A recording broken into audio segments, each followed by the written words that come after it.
शिरूरमधून एक महत्त्वाची बातमी समोर येत आहे। आगामी बकरी ईद सणाच्या पार्श्वभूमीवर शिरूर शहरात कायदा व सुव्यवस्था अबाधित राखण्यासाठी पोलीस प्रशासन पूर्णपणे सज्ज झाले आहे।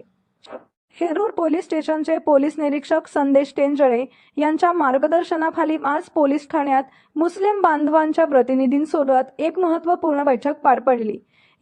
या बैठकीत शहरात जातीय सलोखा आणि शांतता राखण्यावर विशेष भर देण्यात आला। मुस्लिम बांधवांनीही बकरी ईदचा सण पारंपरिक पद्धतीने आणि अत्यंत शांततेत साजरा करण्याचे आश्वासन यावेळी दिले आहे। केवळ बैठकच नाही तर कायदा हातात घेणाऱ्यांना कडक इशारा देण्यासाठी आज शिरूर पोलिसांच्या वतीने संपूर्ण शहरात एका भव्य रूट मार्चचे म्हणजेच पथसंचलनाचे आयोजन करण्यात आले होते। पोलिसांच्या या संचलनामुळे शिरूरकरांना सुरक्षिततेचा मोठा दिलासा मिळाला आहे। नागरिकांनी कोणत्याही अफवांवर विश्वास न ठेवता शांतता राखावी असे आवाहन पोलीस प्रशासनाने केले आहे। शिवशाही न्यूज प्रतिनिधी ट्रायझल पठाण, शिरूर। उद्या दिनांक 28 मे रोजी सर्व ठिकाणी बकरी ईद साजरी करणार आहे।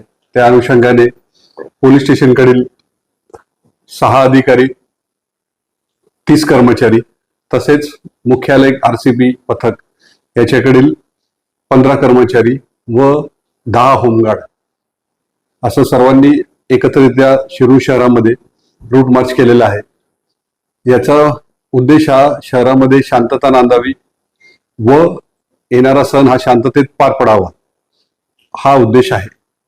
आजपर्यंत साहेब या ठिकाणी जेव्हापासून तुम्ही या पोलीस ठाण्याचा चार्ज घेतलाय तेव्हापासून अशी कुठल्या प्रकारची घटना घडली नेमकं काय कशा पद्धतीने नियोजन असतं काय? याच्यामध्ये वरिष्ठांचं मार्गदर्शन माननीय SP साहेब म्हणा, ॲडिशनल सर म्हणा किंवा DYSP साहेब म्हणा यांचं वेळोवेळी मार्गदर्शन असतं। तसंच नागरिकाचा जो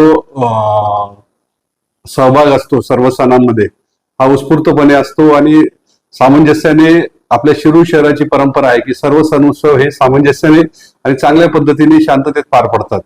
हा वसा कायमस्वरूपी राहावा अशीच मी अपेक्षा ठेवतो आणि आपला उद्याचा सण पण शांततेत पार पडेल अशी याची मला खात्री आहे। नागरिकांना काय आवाहन?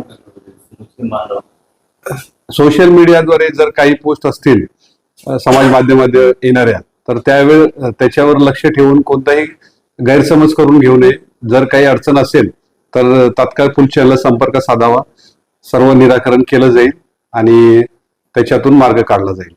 ताज्या घडामोडी जाणून घेण्यासाठी शिवशाही न्यूज यूट्यूब चॅनलला सबस्क्राईब करा। आपण हा व्हिडिओ फेसबुकवर पाहत असाल तर फेसबुक पेज फॉलो करा आणि शिवशाही न्यूज.com या आपल्या वेबसाईटलाही भेट द्या।